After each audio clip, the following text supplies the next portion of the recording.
নমস্কাৰ আপোনালোক সকলোকে পুনৰবাৰ স্বাগতম জনাইছো মই মজিদ বন্ধুসকল পলকতে চামক আজি সন্ধিয়াৰ 7টা গুৰুত্বপূৰ্ণ খবৰ প্ৰথমটো খবৰ ৰাজ্যৰ মুছলমান সমাজক লৈ ডাঙৰ ঘোষণা মুখ্যমন্ত্ৰী হিমন্ত বিশ্ব শৰ্মাৰ ৰাজ্যত অতি শীঘ্ৰে আৰম্ভ হ'ব খিলঞ্জীয়া মুছলমানৰ পিয়ল আৰু লগতে ৰাজ্যত পুনৰবাৰ 1000খন ব্যক্তিগত খণ্ডৰ মাদ্ৰাসা বন্ধ কৰিব অসম চৰকাৰে এই বৃহৎ ঘোষণা মুখ্যমন্ত্ৰীৰ অসমীয়া মুছলমানক লৈ ডাঙৰ ঘোষণা মুখ্যমন্ত্ৰী হিমন্ত বিশ্ব শৰ্মাৰ ৰাজ্যৰ গাঁৱে গাঁৱে চহৰে চহৰে চলিব অসমীয়া মুছলমানৰ পিয়ল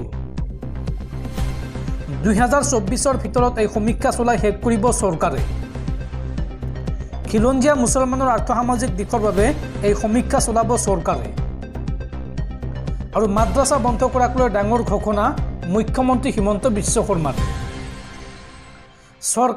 চৰকাৰী মাদ্ৰাসাৰ পিছত এইবাৰ ৰাজ্যত বন্ধ হ'ব 1000খন ব্যক্তিগত খণ্ডৰ মাদ্ৰাসা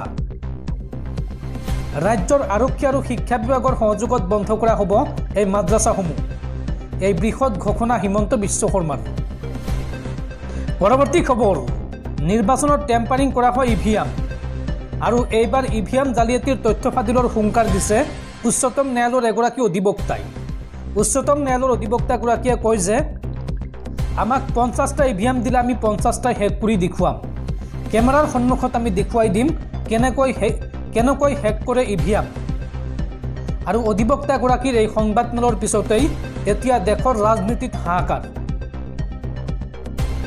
ইভিএম জালিয়াতিৰ তথ্য ফাদিলৰ হুংকাৰ উচ্চতম ন্যায়ালয়ৰ এগৰাকী অধিবক্তাৰ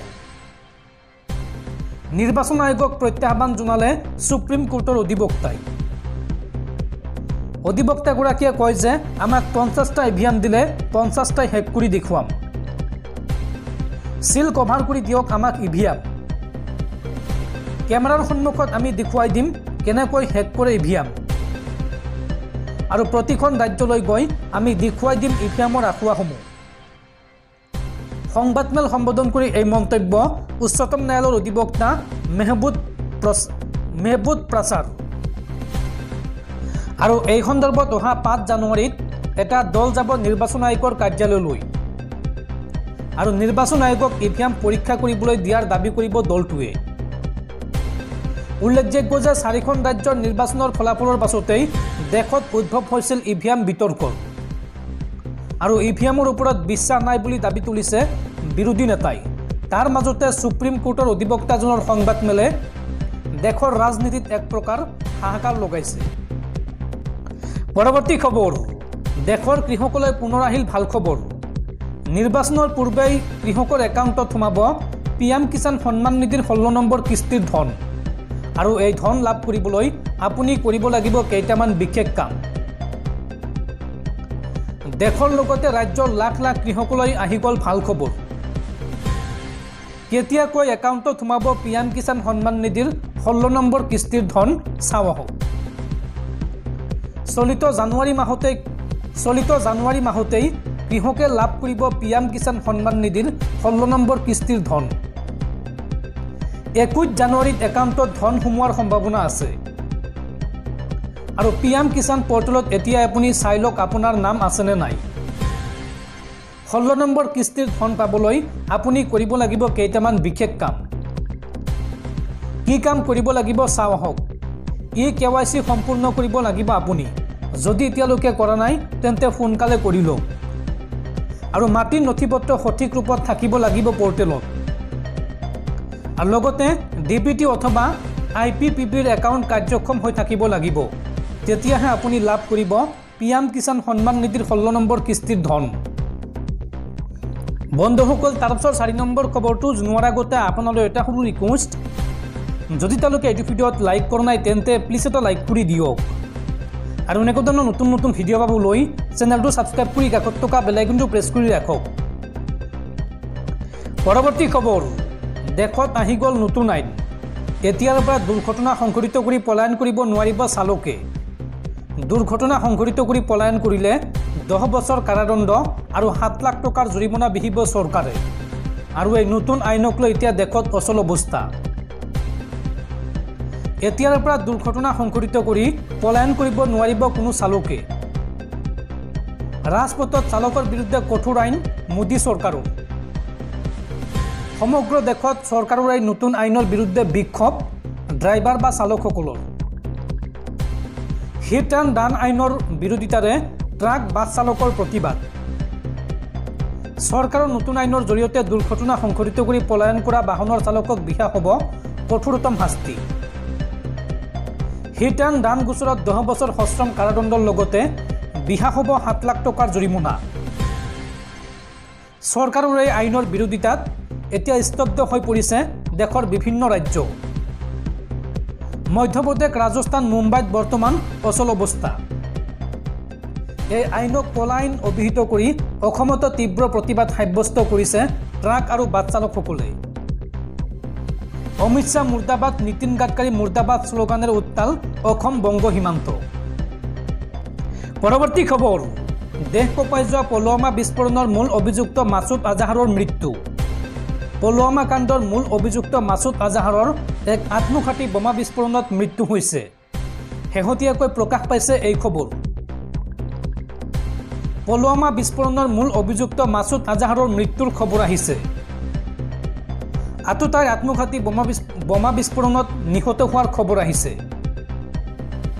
দেশত হোৱা কেইবাটাও আক্ৰমণৰ আঁৰত আছিল এইগৰাকী মাছুদ আজাহাৰ।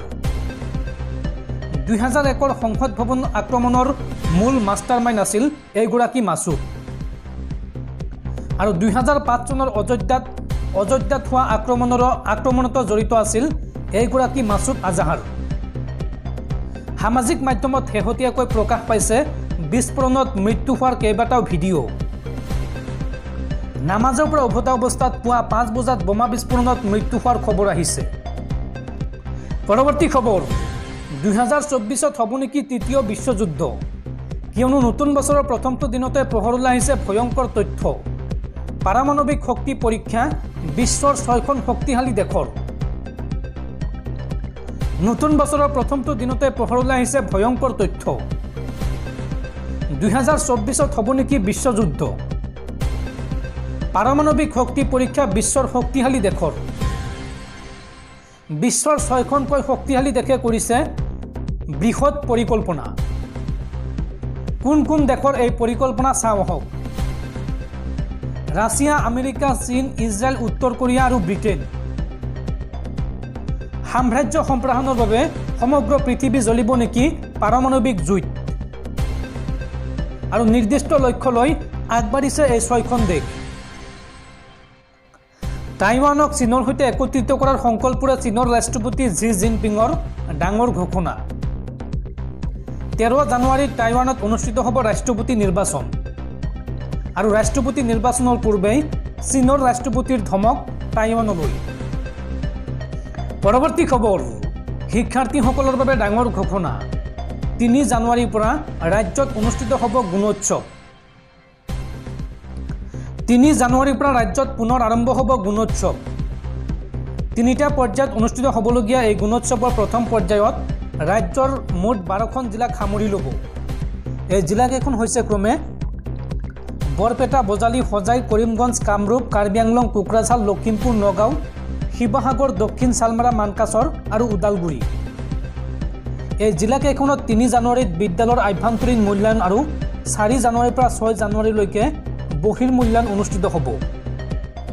দ্বিতীয় পৰ্যায়ত 9 জানুৱাৰীত আভ্যন্তৰীণ আৰু অহা 10 জানুৱাৰীৰ পৰা 12 জানুৱাৰীলৈকে বহিৰ্মূল্যায়ন হ'বলগীয়া জিলাকেইখন হৈছে ক্ৰমে বাক্সা, বিশ্বনাথ, চিৰাং, চৰাইদেউ, ধেমাজি, ধুবুৰী, গোলাঘাট, হাইলাকান্দি, যোৰহাট, কামৰূপ মেট্ৰ', শোণিতপুৰ, তিনিচুকীয়া আৰু তামোলপুৰ।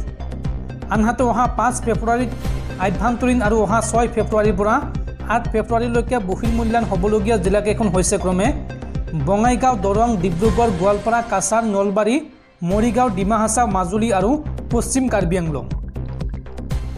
পৰৱৰ্তী খবৰ, বাংলাদেশৰ নোবেলজয়ী অৰ্থনীতিবিদ ডক্টৰ মহম্মদ ইউনিছ সহ 4গৰাকীক 6 মাহৰ কাৰাদণ্ড আদালতত। শ্ৰম আইন উলংঘাৰ গোচৰত বাংলাদেশৰ নোবেল বিজয়ী অৰ্থনীতিবিদ ডক্টৰ মহম্মদ ইউনিছক 6 মাহৰ বাবে বিনাশ্ৰম কাৰাদণ্ড বিহা হৈছে। তেওঁৰ সৈতে আন 3জন লোককো বিনাশ্ৰম কাৰাদণ্ড বিহিছে বাংলাদেশৰ আদালতে। বাংলাদেশৰ গ্ৰামীণ টেলিকমৰ অধ্যক্ষ ডক্টৰ মহম্মদ ইউনুছৰ লগতে আন কেইজনৰ প্ৰত্যেককে 30,000 টকাকৈ জৰিমনাও বিহা হৈছে। অৱশ্য এমাহৰ ভিতৰত আপিল কৰাৰ চৰ্তত ডক্টৰ ইউনুছক জামিন মঞ্জুৰ কৰিছে আদালতে। সোমবাৰে ঢাকাৰ শ্ৰম আদালতৰ বিচাৰক শ্বেখ মেৰিনা চুলতানাই এই ৰায় ঘোষণা কৰে। এই গোচৰৰ শাস্তিপ্ৰাপ্ত অন্যান্য অভিযুক্তসকল হৈছে ক্ৰমে গ্ৰামীণ টেলিকমৰ পৰিচালন সঞ্চালক আশৰাফুল হাছান, পৰিচালক নুৰজাহান বেগম আৰু মহম্মদ শ্বাহজাহান।